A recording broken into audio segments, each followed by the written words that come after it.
Selamat malam Bapak Ibu dan saudara-saudara yang dikasihi Tuhan Yesus Kristus. Kita akan mendengarkan firman Tuhan pada malam hari ini. Namun sebelumnya mari kita berdoa. Kami bersyukur kepadamu Bapa untuk penyertaan Tuhan dalam kehidupan kami. Dari pagi hingga saat ini kami diberkati. Dan malam ini sebelum kami beristirahat, kami akan mendengarkan firman Tuhan. Kami mohon Tuhan membuat kami mengerti setiap kebenaran firman Tuhan lewat bacaan pada malam ini. Kami mau menyerahkan ini semua ke dalam tangan-Mu. Dalam nama Tuhan Yesus kami berdoa. Amin. Bapak Ibu, renungan hari ini dari Yeremia 17 ayat 10. Yeremia 17 ayat 10 saya bacakan untuk kita. Akulah Tuhan yang menyelidiki hati dan menguji batin untuk membalas setiap orang setimpal dengan tingkah lakunya, setimpal dengan hasil perbuatannya. Demikian pembacaan firman Tuhan bagi kita malam hari ini, Bapak Ibu. Bapak Ibu, apa kabar? Pasti Bapak Ibu sehat, diberkati Tuhan, sehingga bisa mendengarkan renungan pada malam hari ini.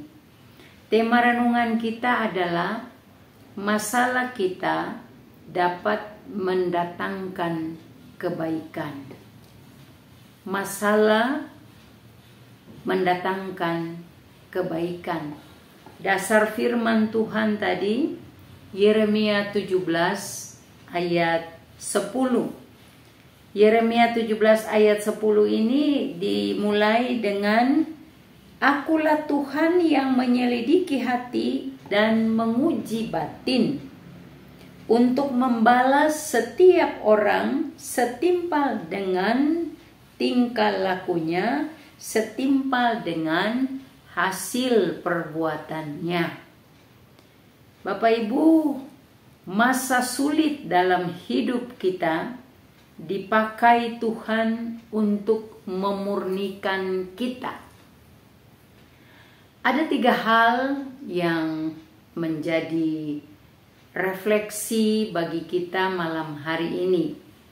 Yang pertama, Bapak Ibu, kita semua tahu, percaya, yakin bahwa kehadiran Allah dalam hidup kita menyelidiki keberadaan kita, menyelidiki hati kita.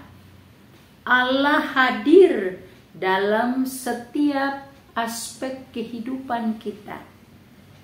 Allah hadir ketika kita sedang melakukan berbagai aktivitas.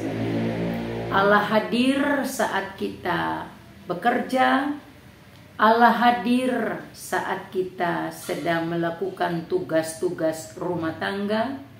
Allah hadir ketika kita sedang belajar. Allah hadir ketika kita sedang santai. Allah hadir dalam setiap aktivitas kehidupan kita. Oleh sebab itu dikatakan kehadiran Allah menyelidiki batin kita, menyelidiki hati kita.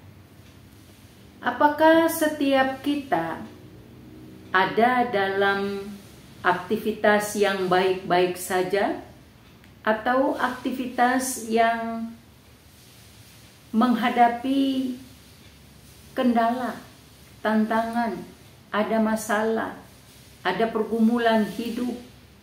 Allah menyelidiki itu semua. Kalau tema kita bahwa masalah yang kita hadapi itu akan mendatangkan kebaikan bagi kita.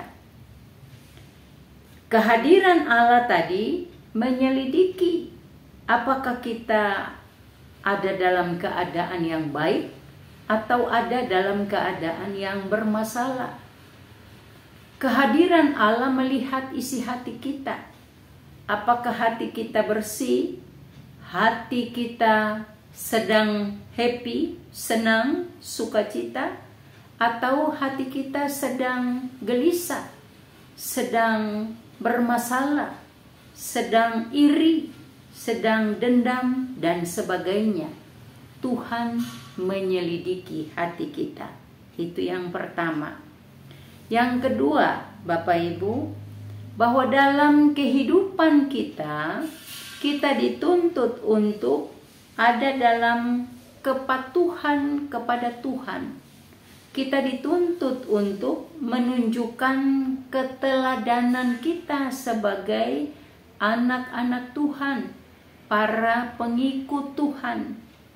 Jadi tindakan kita yang kita lakukan itu memiliki konsekuensi. Apa yang kita katakan ada konsekuensinya. Apa yang kita lakukan ada konsekuensinya. Apa saja yang kita lakukan dalam kehidupan kita ini ada konsekuensinya. Maka ketika kita mau melakukan sesuatu, kita harus minta hikmat dari Tuhan untuk menuntun perjalanan kita, sehingga kita menunjukkan sikap hati yang patuh kepada Tuhan. Kita menunjukkan keteladanan hidup kita selaku anak-anak Tuhan. Dan yang ketiga, Bapak Ibu, setiap apa yang kita lakukan, kita harus mempertanggungjawabkan. Setiap perbuatan kita ada pertanggungjawaban. Jadi, mari kita memeriksa hati kita. Kita memeriksa niat kita. Apakah hati kita, niat kita sesuai dengan apa yang Tuhan mau? Hati kita bersih, niat kita tulus, sesuai dengan yang Tuhan mau. Karena dalam bacaan kita tadi dikatakan Allah membalas sesuai dengan apa yang kita lakukan. Allah membalas sesuai dengan perbuatan kita. Lalu Bapak Ibu, bagaimana dengan tema kita? Bahwa masalah kita dapat mendatangkan kebaikan bagi kita. Bapak Ibu, setiap masalah yang kita hadapi, ketika kita menyelesaikan bersama Tuhan, di dalam Tuhan, maka pasti ada jalan keluarnya. Sesuai dengan apa yang kita bacakan hari ini, Akulah Tuhan yang menyelidiki hati dan yang menguji batin. Masalah yang kita hadapi, persoalan yang kita hadapi, kalau kita minta hikmat dari Tuhan, maka setiap kita akan dimampukan untuk menyelesaikan persoalan atau masalah yang kita hadapi. Masalah yang kita hadapi, kalau kita melibatkan Tuhan dalam penyelesaiannya, maka itu akan mendatangkan kebaikan bagi kita. Amin. Mari kita berdoa. Terima kasih Bapa. Pada hari ini Tuhan mengingatkan kami bahwa setiap tingkah laku kami, perkataan kami, ada yang tersembunyi di hati kami. Tuhan menyelidikinya, Tuhan mengetahuinya. Dan kami mohon kiranya Tuhan memberikan hikmat-Mu kepada kami, supaya dengan hikmat dari Tuhan kami mampu untuk menyelesaikan setiap permasalahan hidup kami, sehingga boleh mendatangkan kebaikan bagi kami. Bapa, terima kasih Tuhan sudah memberkati kami hari ini. Apa yang kami kerjakan, kami lakukan. Kami mohon Tuhan berkati itu terus, supaya kami boleh menjadi berkat bagi banyak orang. Kami akan beristirahat. Kami mohon Tuhan memberkati waktu istirahat kami. Dan besok pagi Tuhan akan bangunkan kami dengan kekuatan yang baru, semangat yang baru yang Tuhan karuniakan bagi masing-masing kami. Terima kasih Tuhan, Engkau sudah memberkati kami, memberkati suami kami, istri kami, anak-anak kami, mantu kami, cucu kami, orang-orang yang kami kasihi dan yang mengasihi kami, sudah diberkati Tuhan. Ampuni salah dan dosa kami. Dalam nama Tuhan Yesus kami berdoa. Amin. Terima kasih Bapak Ibu. Selamat beristirahat. Tuhan Yesus memberkati kita.